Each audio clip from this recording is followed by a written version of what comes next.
to be that famous suddenly, did it hit you like a bulldozer? Yes, it did.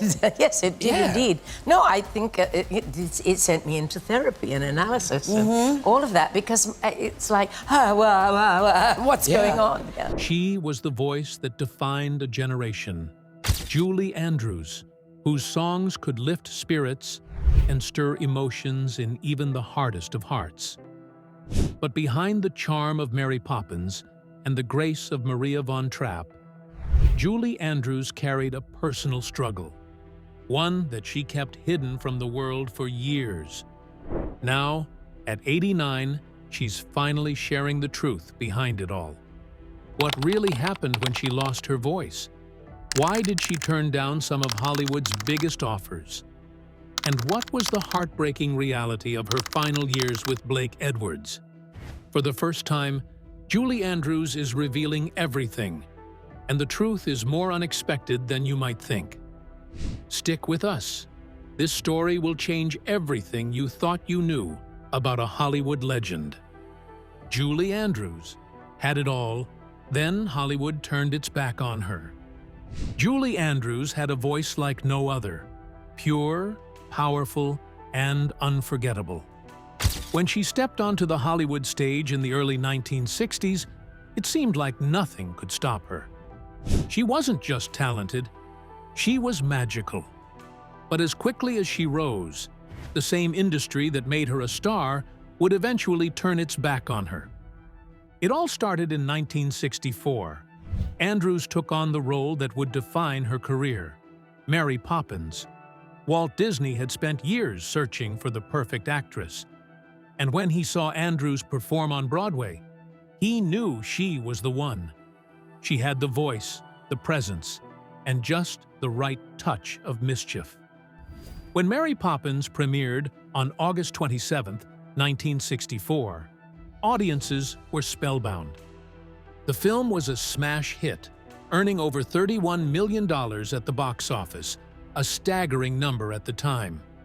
Songs like A Spoonful of Sugar and Supercalifragilisticexpialidocious became instant classics. And at the 37th Academy Awards in 1965, Andrews took home the Oscar for Best Actress. It was a sweet victory. Just a year earlier, she had been passed over for the film version of My Fair Lady, a role she had originated on Broadway. Instead, Hollywood gave the part to Audrey Hepburn. But when Andrews won the Oscar, it was clear Hollywood had made a mistake underestimating her.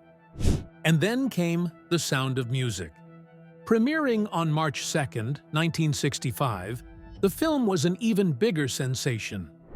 Andrews played Maria von Trapp, the spirited young woman who changed the lives of a family through music. It became one of the highest-grossing films of all time, earning $286 million worldwide. The opening scene alone, Andrews twirling on a mountaintop, became one of the most famous moments in film history. But filming it wasn't as magical as it looked. A helicopter was used to capture the shot, and every time it flew past, the force of its blades knocked Andrews to the ground. She later joked about being flattened into the grass after each take. With 5 Academy Awards, including Best Picture, The Sound of Music confirmed Andrews' place as Hollywood royalty. For a while, she was unstoppable. Andrews wanted to prove she could do more than sing. Later in 1964, she took on a dramatic role in the Americanization of Emily, a dark, thought-provoking film about war and patriotism. Then came Torn Curtain, an Alfred Hitchcock spy thriller alongside Paul Newman. Universal Studios had demanded 2 big stars to guarantee box office success, but Hitchcock wasn't thrilled. He felt Andrews and Newman were too polished for the gritty realism he wanted. The film made money, $13 million worldwide, but critics were divided. Then everything changed. In 1968, Andrews starred in Star, a big-budget biopic about stage actress Gertrude Lawrence. It had all the right ingredients. Robert Wise, the director of The Sound of Music, was at the helm, and the production cost a then astonishing $14 million. But something was off. Critics called Andrews's performance too theatrical, almost forced. Variety described it as overdone histrionics. The film flopped badly. It became one of the most expensive disasters in Hollywood history. And then, in 1970, Darling Lily happened. Directed by her husband, Blake Edwards, Darling Lily was meant to reinvent Andrews. She was no longer just the sweet singing governess. This time, she was mysterious, seductive. She even performed a striptease, a moment that shocked audiences who had grown up seeing her as the epitome of innocence. But the film was a disaster. Endless reshoots caused the budget to balloon to $25 million. When it was finally released, audiences didn't connect with it. It flopped at the box office, marking the end of Andrews's reign as Hollywood's top musical star. Despite these failures, Andrews still received Golden Globe nominations for both films. But Hollywood had already moved on. She was respected, yes, but her time at the top was over. And if she wanted to survive, she needed to change. What happened next would take her down a path no one saw coming. A desperate attempt to reinvent herself. In 1972, Julie Andrews made a bold move. But would it pay off? She launched the Julie Andrews Hour, a variety show meant to prove she was more than just a musical star. ABC believed in her so much that they gave her a rare 5-year contract. The show premiered on September 13th, filling the screen with dazzling performances, comedy sketches, and famous guests.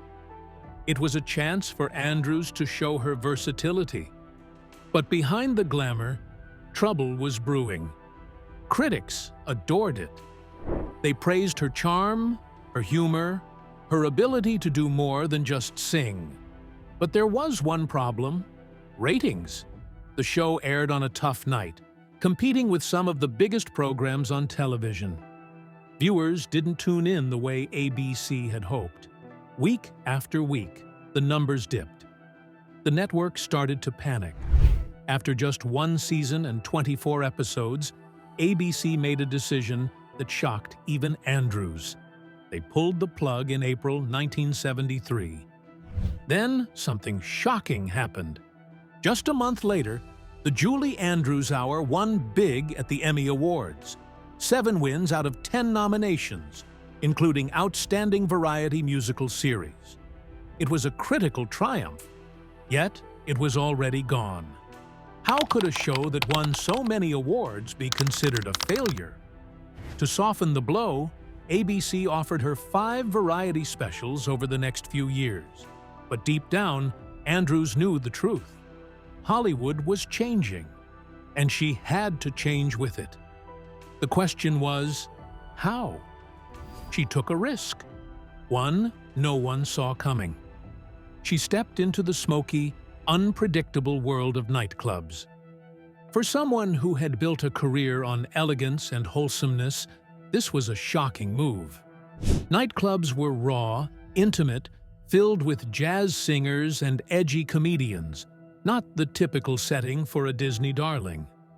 But that was exactly why she did it. She needed to break free from the image Hollywood had trapped her in.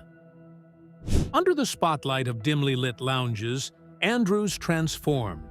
She sang sultry jazz numbers, cracked unexpected jokes about Hollywood, and even poked fun at the prim and proper roles that had once defined her. Audiences saw something new, something thrilling. This wasn't just Julie Andrews, the star. This was Julie Andrews, the woman. Witty, elegant, fearless. Critics took notice. They applauded her willingness to take risks, to step outside the polished roles that had made her famous. For the first time in years, it felt like her career had new life. But was it enough to bring her back to Hollywood's A-list? Or was she destined to remain on the outskirts of the industry she once ruled? Then, after nearly a decade away from Hollywood's biggest blockbusters, she made a triumphant return. In 1979, she starred in 10, a romantic comedy directed by her husband, Blake Edwards. The film, featuring Dudley Moore and Bo Derek, was a surprise sensation, earning over $74 million in the United States alone. It was exactly what Andrews needed, a sign that she was still relevant, still capable of drawing audiences to theaters. But as her career took this unexpected turn, something else lurked beneath the surface. Hollywood saw the polished star, the comeback queen, but they didn't see everything. There was a side to Julie Andrews that the cameras never captured, a side that would soon come to light. The scandalous side Hollywood didn't see.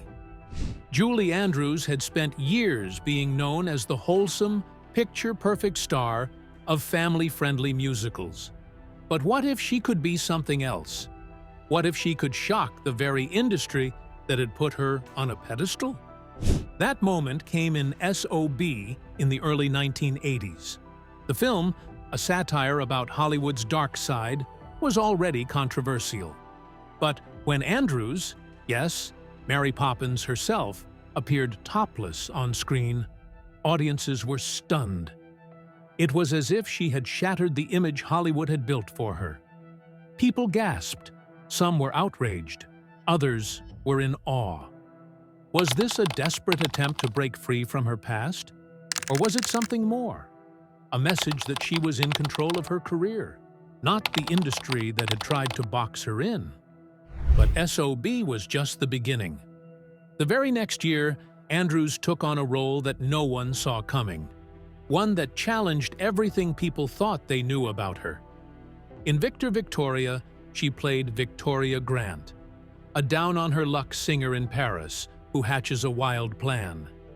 If she can't get work as a woman, why not pretend to be a man?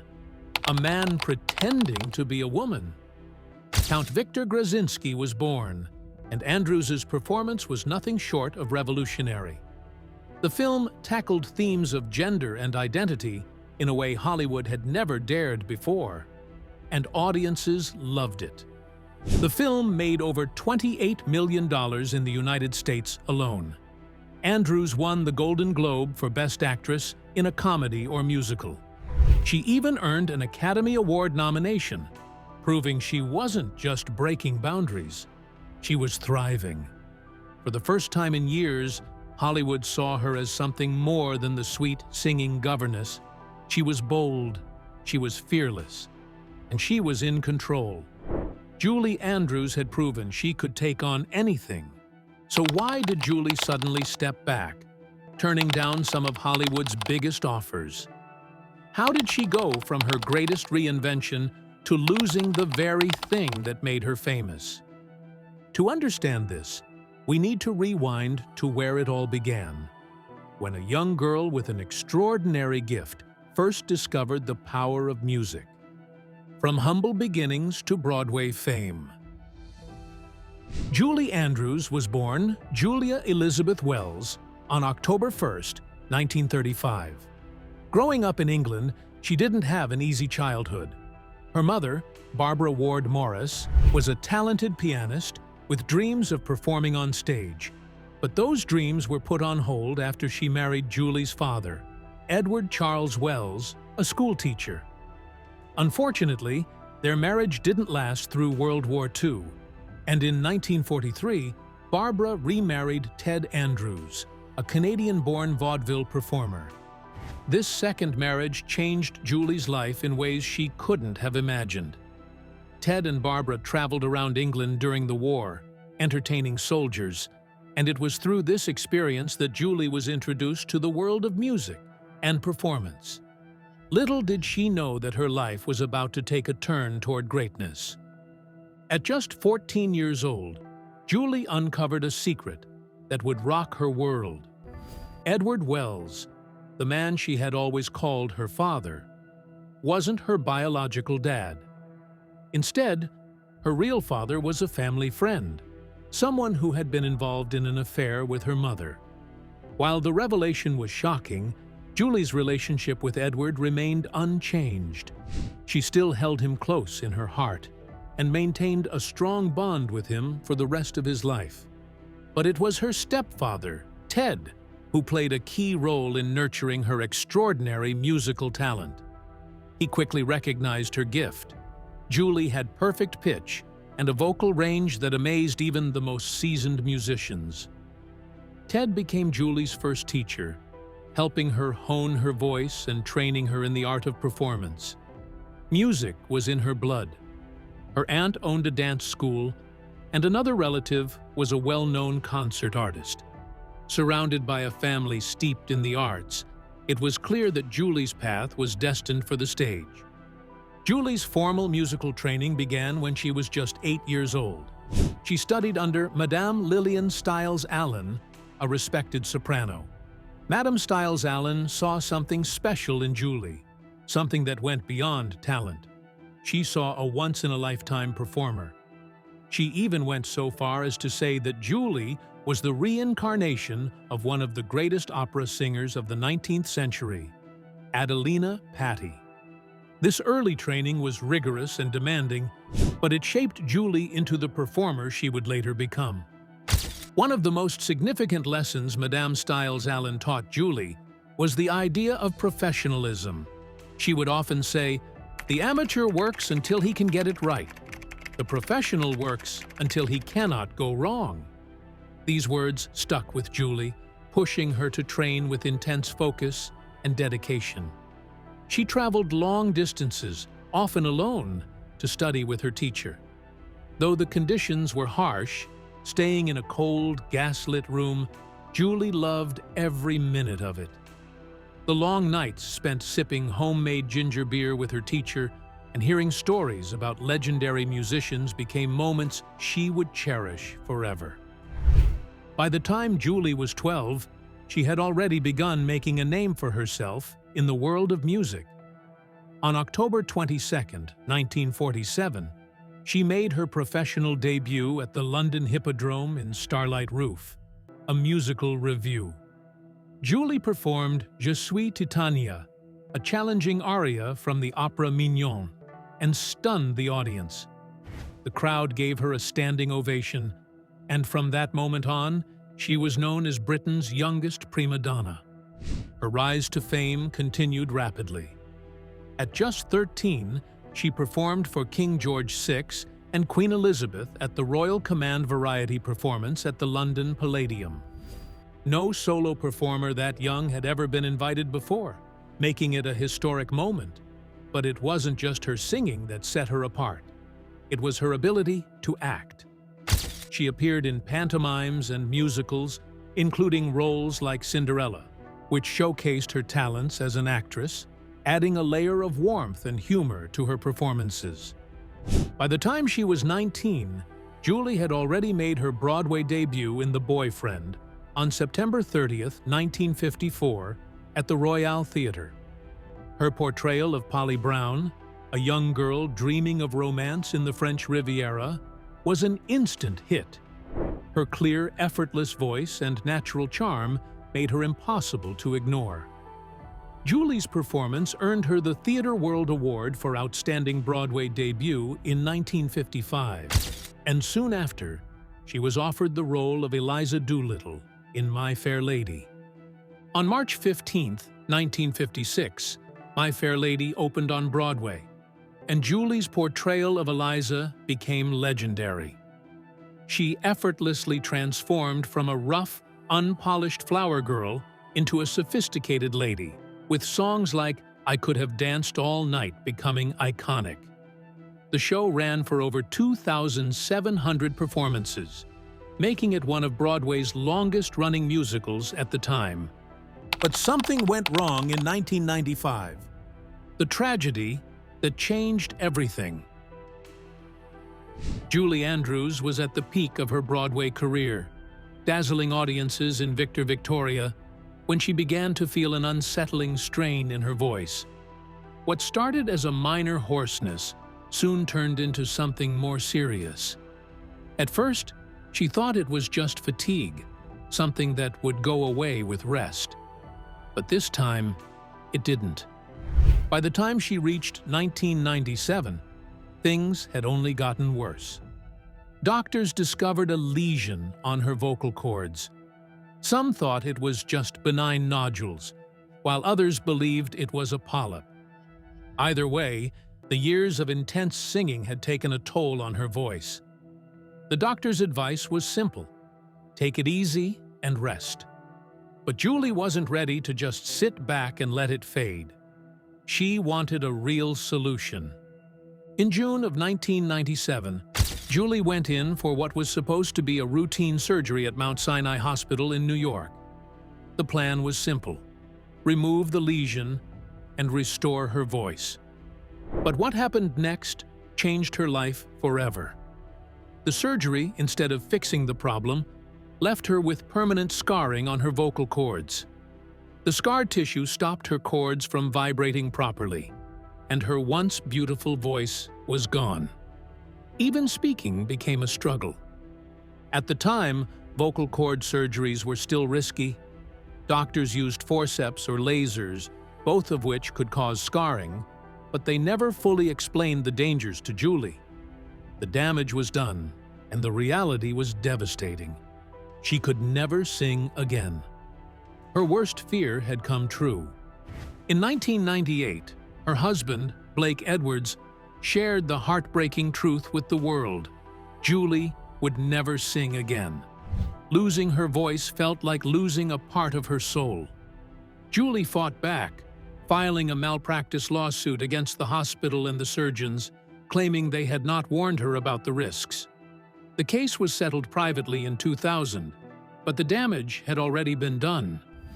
The woman who had built her career on her voice now had to face a world where that voice no longer existed. But that wasn't the only loss Julie would endure. Amid the personal and professional turmoil, another, more private chapter of her life was quietly unfolding. The love story that no one knew about. Julie Andrews's life wasn't just about the dazzling lights of fame. Behind her incredible career, a woman was navigating the ups and downs of love, loss, and personal struggles that few knew about. In 1959, Julie married Tony Walton, a talented set and costume designer who had admired her since he was a child. Years later, their friendship blossomed into love, and the couple tied the knot. Their marriage was a blend of creativity and shared passion. Walton even designed the iconic costumes for Mary Poppins, one of Julie's most famous films. In 1962, their daughter, Emma Walton Hamilton, was born, and it seemed like they had everything. But as Julie's career took off, the demands of her work began to strain their relationship. Constantly traveling between Broadway and Hollywood, the couple began to drift apart. By 1967, they had divorced. But just when she thought love was out of reach, Julie met director Blake Edwards in an unexpected place, outside a therapist's office. It was one of those moments straight out of Hollywood, as Edwards later described. Both had experienced the pain of failed marriages, and their instant connection was undeniable. Despite the 13-year age gap, they found comfort in each other. By 1969, they were married. Their life together wasn't just filled with red carpets and glamour.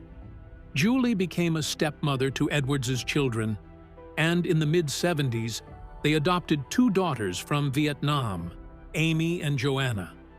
They worked on 7 films together, like Victor Victoria and S.O.B., and even though some of their films didn't do well at the box office, their bond only grew stronger. Julie often said that Blake's sense of humor perfectly balanced her serious side. Their love lasted 41 years until Blake died in 2010. Now, at 89, Julie is revealing a painful truth about their final days together and the loss of her voice.